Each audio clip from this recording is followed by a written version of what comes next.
Kadang kan gini, saya juga bantu gitu. Ada yang suami bilang gitu, saya juga bantu. Tapi bilangnya itu membantu gitu. Padahal itu kan bukan bantuan seharusnya. Seharusnya itu kan juga bukan bantuan, itu ya tanggung jawab bersama gitu. Enak sekali bilangnya bantu gitu, ya itu tanggung jawabmu juga gitu. Itu kan idealnya seperti itu, ya emang harusnya seperti itu gitu.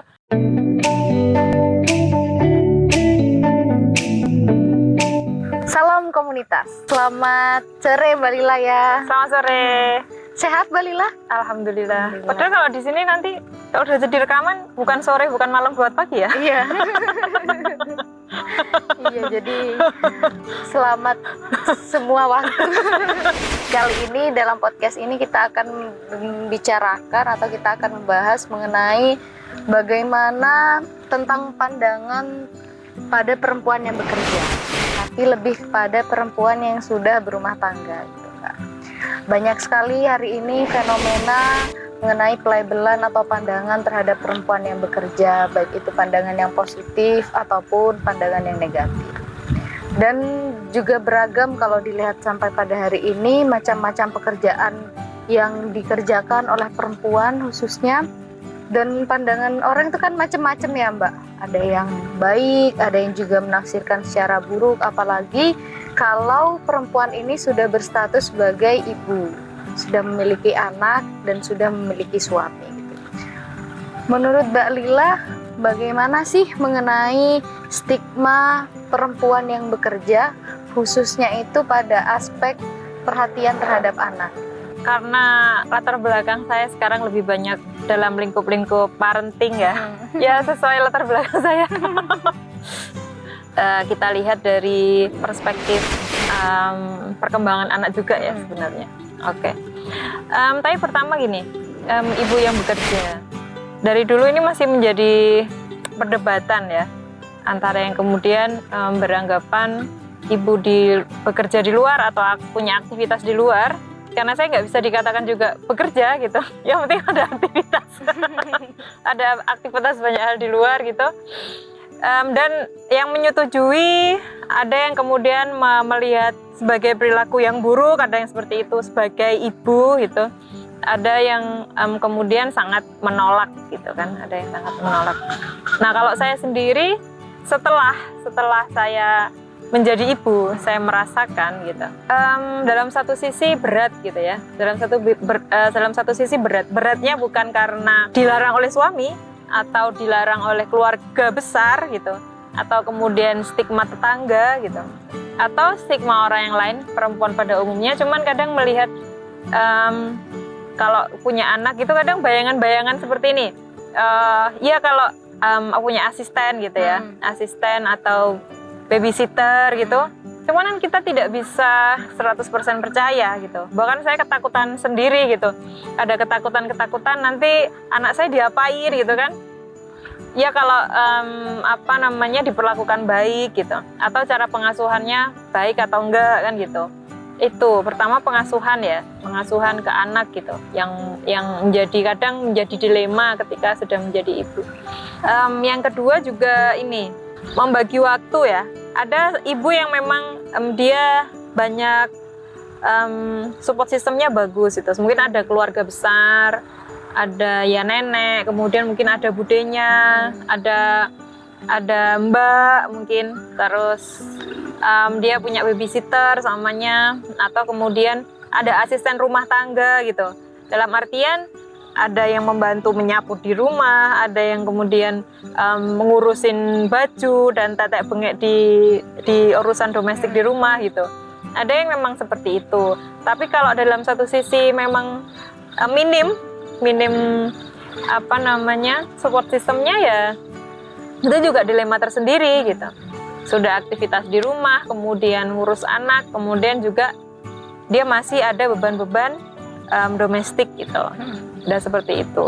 Nah itu kan dilema-dilema yang mungkin memang rumit ya, Nah tapi kalau dulu saya sebagai mahasiswa yang masih belum bisa membayangkan, bisa dibayangkan cuman belum bisa merasakan gitu. Bagaimana bukan beratnya ya, cuman tanggungan ibu yang seperti itu gitu. kadang melihat ya itu harus dibagi gitu, dibagi dengan suami, dibagi dengan pasangan kita gitu, ada komitmen bersama gitu. Cuman faktanya kadang itu tidak semudah itu gitu, karena kuatnya budaya patriarki juga. Kadang perspektif itu harus halus cara bernegosiasinya gitu. Tapi dalam satu sisi perempuan memang diwajibkan untuk berdaya, itu saya kira wajib. Nah, bagaimana caranya itu kan yang kemudian dinegosiasikan gitu, entah itu dengan anak dan terutama dengan suami gitu. Negosiasi yang sebenarnya perempuan sendiri yang bisa melakukan itu gitu. Karena yang kita tahu suami kita ya kita sendiri gitu kan. Bagaimana juga kita bernegosiasi dengan mertua samanya atau orang tua kita yang tinggal di rumah gitu kan. Mungkin ada perempuan-perempuan punya cara-cara tertentu gitu. Nah, apakah kemudian perempuan yang sudah bekerja punya aktivitas di luar kemudian harus melepas itu gitu? Nah, mungkin kalau memang bisa berdaya dalam hal lain, mungkin dia punya akses aktivitas yang bisa di rumah semuanya. Tapi dalam artian bukan menutup untuk bahwa perempuan harus bekerja di rumah sambil ngomong semuanya atau apa gitu. Atau, nah kalau memang itu bisa dinegosiasikan dengan suami kan itu lebih baik emang seperti itu gitu. Harus bernegosiasi bersama-sama. Katakan seperti ini. Sebenarnya kata equal atau setara, kalau saya biasanya mencontohkan itu kalau kita lagi semuanya lihat konser gitu, terus saya posisi tubuhnya pendek gitu, tubuhnya pendek. Ada yang kemudian memang posisinya punya tubuh yang tinggi gitu. Tapi kan dalam tim EO-nya atau panitianya itu kan tetap nggak ada tuh yang kemudian khusus yang tinggi di sini, yang pendek di sini kan enggak, biasanya secara umum kan, secara umum. Nah, bagaimana biar orang ini bisa melihat secara sama? Nah, yang pendek dikasih apa? Kasih kursi. Nah, kasih kursi. Itu yang sebenarnya saya tafsirkan sebagai equal seperti itu. Jadi tidak harus sama, tapi ada porsinya masing-masing. Soalnya anak saya kelas 1, terus kemudian sama kakaknya yang mungkin sudah SMA gitu kan. Apakah hadiahnya harus sama? Samanya ulang tahun, nah, kadonya apakah harus sama? Ya, tentunya kebutuhannya berbeda gitu. Sama halnya dengan seperti itu gitu. Kalau kita melihat perempuan ya seperti itu, karena memang dia punya bukan beban, tanggung jawab fisik juga yang itu melahirkan, menyusui. Berarti bagaimana biar dia equal kan? Suaminya juga harus ngasih, itu tadi kayak orang konser ngasih kursi gitu kan, ngasih kursi, ada ruang, memang itu harus ada bantuan di situ kan gitu. Idealnya memang harusnya kalau perempuan suaminya punya kesepakatan, saya yang tiap pagi masak, kemudian mandiin anak semuanya, terus kemudian ngantar sekolah. Kemudian suami nyapu gitu kan, nyapu, nyuci baju gitu. Nah, itu kalau memang idealnya ya seperti itu. Kita punya anak bareng-bareng ya, tanggung jawabnya, pengasuhannya bareng-bareng, nggak hanya beban perempuan. Kalaupun perempuan bekerja, laki-laki bekerja, berarti tanggung jawab yang ada di rumah itu juga dilakukan secara bersama-sama gitu. Pengasuhan anaknya juga harus bersama-sama gitu. Jadi kalau memang dua-duanya ya, kalau aktivitas perempuan aktivitasnya di luar, punya aktivitas di luar, kemudian laki-lakinya atau suaminya punya aktivitas di luar, kemudian tanggung jawab di rumah juga harus dikerjakan bersama-sama, dibagi bersama-sama, dan itu memang sudah terschedule gitu. Kadang kan gini, saya juga bantu gitu. Ada yang suami bilang gitu, saya juga bantu. Tapi bilangnya itu membantu gitu. Padahal itu bukan bantuan seharusnya. Seharusnya itu kan juga bukan bantuan, itu ya tanggung jawab bersama gitu. enak sekali bilangnya bantu gitu ya, itu tanggung jawabmu juga gitu. Itu kan idealnya seperti itu ya, emang harusnya seperti itu gitu. Cuman ada beberapa yang tapi sampai saya nggak bisa seperti itu. Nah itu kan kemudian kasus lain gitu kan. Bagaimana pinter-pinternya kemudian perempuan ya harus bernegosiasi itu. Dan kembali lagi bahwa perempuan ya harus berdaya gitu. Saya setuju perempuan aktivitas di luar gitu. Dan yang dilema pertama tadi bagaimana pengasuhan anak, ya tetap itu bagaimana kita porsi sama. Kalau laki-laki bekerja, dia juga harus mencurahkan figur sebagai ayah ke anak.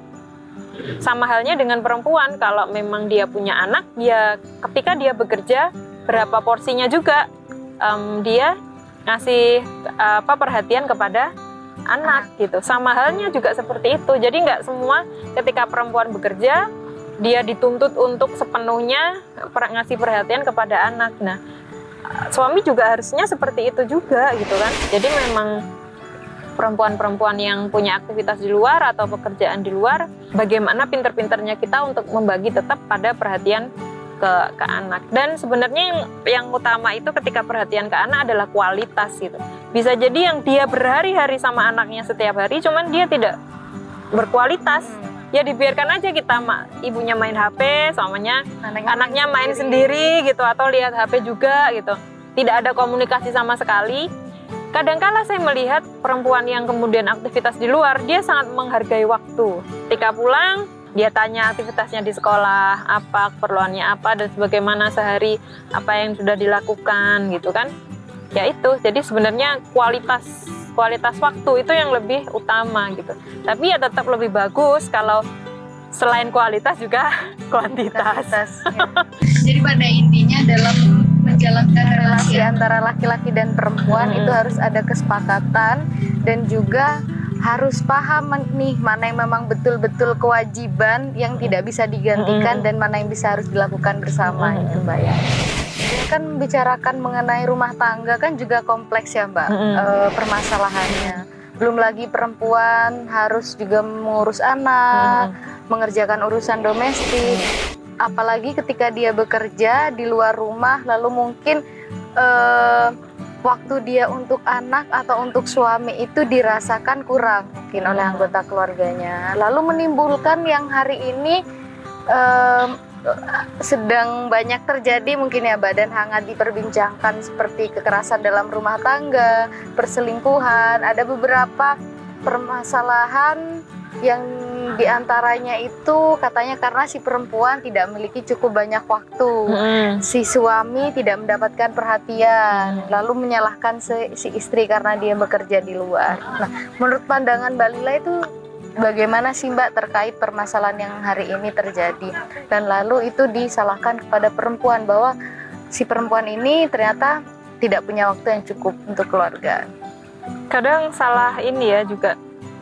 Kalau saya melihatnya lebih ke kalau orang Jawa salah kaprah gitu. Dan masyarakat cenderung mengiyakan kalau memang kemudian laki-laki berselingkuh dan alasannya seperti itu. Ya memang perempuannya nggak perhatian, perempuannya emang lebih mungkin ada yang bilang dari kasus contoh tadi ada yang bilang lebih buruk gitu dalam hal wajahnya ya, lebih buruk daripada laki-lakinya. Jadi kemudian mewajarkan gitu, akhirnya mewajarkan ya emang seperti itu. Makanya kemudian laki-lakinya nyari lagi gitu.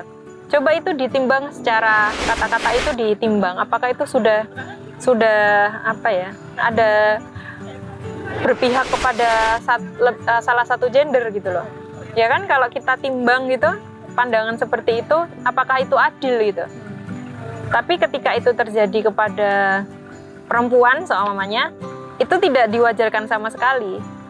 Dihujat gitu. Maksudnya responnya itu tidak sama seperti respon kalau itu yang dilakukan oleh laki-laki gitu loh. Ya karena memang kembali lagi itu tadi budaya patriarki kita sangat kuat pengaruhnya. Bahkan untuk hal-hal yang sebenarnya kita tidak adil untuk hanya bilang bahwa kata-kata kita cenderung tendensius untuk kalau laki-laki diwajarkan masalah seperti itu, perselingkuhan karena perempuannya yang seperti ini. Ketika itu terjadi pada perempuan, itu menjadi perempuan nakal, perempuan tidak punya etika, perempuan inilah, perempuan itu, dan banyak stigma-stigma yang lain. Tapi kalau laki-laki kadang wah itu wajar gitu, karena emang istrinya yang seperti itu gitu.